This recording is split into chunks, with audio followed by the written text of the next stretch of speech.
শীতের সন্ধ্যায় আম্মু হঠাৎ করে প্ল্যান করলো যে ভাইরাল ডিম মশলা বানাবে। আর এই ভাইরাল ঝাল ঝাল ডিম মশলা খেতে এতটাই মজা হয়েছিল যে আমার ছেলে তো এটা খেয়ে একদম নাচানাচি শুরু করে দিয়েছে। তো আম্মু কিভাবে এই ভাইরাল ডিম মশলাটা বানালো সেটাই থাকবে আজকের ভিডিওতে, ভিডিওটি দেখতে থাকুন।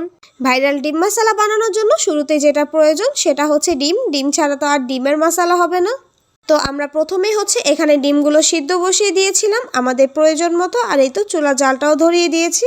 এইদিকে ডিমগুলো সিদ্ধ হতে থাক, অপরদিকে হচ্ছে ডিমের মশলাটা বানিয়ে নেওয়া হবে। ডিমের মশলা বানানোর জন্য আমরা এখানে নিয়ে নিয়েছি একটা পেঁয়াজ, সাথে হচ্ছে কিছুটা কাঁচামরিচ কুচি আর শুকনা মরিচ একদম তেলের মধ্যে টেলে তারপর সেটা নিয়ে নিয়েছি। আর সাথে নিয়ে নিয়েছে আম্মু কিছুটা পরিমাণ ধনিয়া পাতা কুচি আর মাঝারি সাইজের একটা শসা। এটা হচ্ছে আমরা আমাদের প্রয়োজন মতো নিয়ে নিয়েছি। এরপর হচ্ছে এই তো আম্মু হচ্ছে এখানে কিছুটা পরিমাণ কাসুন্দি দিয়ে দিল আর দিয়ে দিল টমেটো কেচাপ বা টমেটো সস, যেটাই বলেন না কেন, সেটা দিয়ে ভালোভাবে মেখে নিচ্ছিল। আর ও হ্যাঁ, এখানে কিন্তু কিছুটা পরিমাণ লবণ আর সাথে হচ্ছে এক টুকরা লেবুর রসও দেওয়া হয়েছিল, সেটা আমি ভিডিও নিতে ভুলে গেছি। সবশেষে এই তো এটার টেস্ট আর একটু বাড়ানোর জন্য দোকানে যে তেঁতুলের চাটনিগুলো কিনতে পাওয়া যায়, প্রাণেরও পাওয়া যায় বা বিভিন্ন কোম্পানির পাওয়া যায়, সেগুলো হচ্ছে এখানে এক প্যাকেট আম্মু দিয়ে ভালোভাবে মিক্স করে নিচ্ছিল। আর এই তো এইদিকে হচ্ছে আমাদের ডিমগুলো সেদ্ধ হয়ে গেছে। আজকে এই ডিমটা হচ্ছে ক্রিম বয়েল করা হবে, একবারে কম সেদ্ধও না আবার বেশি সেদ্ধও না।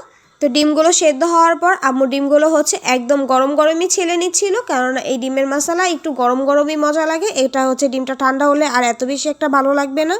তো এই তো আম্মু হচ্ছে এখানে সবগুলো ডিম ছিলে নিয়েছে। ডিমগুলো ছেলার পর ডিম মাঝখান থেকে হচ্ছে একটু কেটে তারপর হচ্ছে মশলাটা মাঝখান দিয়ে দিচ্ছিল। এদিকে হচ্ছে আম্মু বানিয়ে দিচ্ছিল আর অপর দিকে আপনাদের ভাইয়া, আমার ছোট বোন, আমার আব্বু, তারা সবাই হচ্ছে খাওয়া শুরু করে দিয়েছিল। আর এই তো খাওয়ার মাঝখানে দেখলাম আমার ছেলে হঠাৎ করে নাচানাচি শুরু করে দিয়েছে।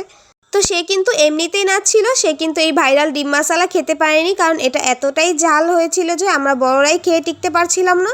আর এই তো সব শেষে এখানে আমিও খেয়ে নিচ্ছিলাম ভাইরাল ডিম মশলা। এটা হচ্ছে আমি ফার্স্ট টাইম ট্রাই করলাম, খুবই ভালো লেগেছিল। আর খেতে খেতে আজকে এখানে বিদায় নিয়ে নিচ্ছি। আল্লাহ হাফেজ।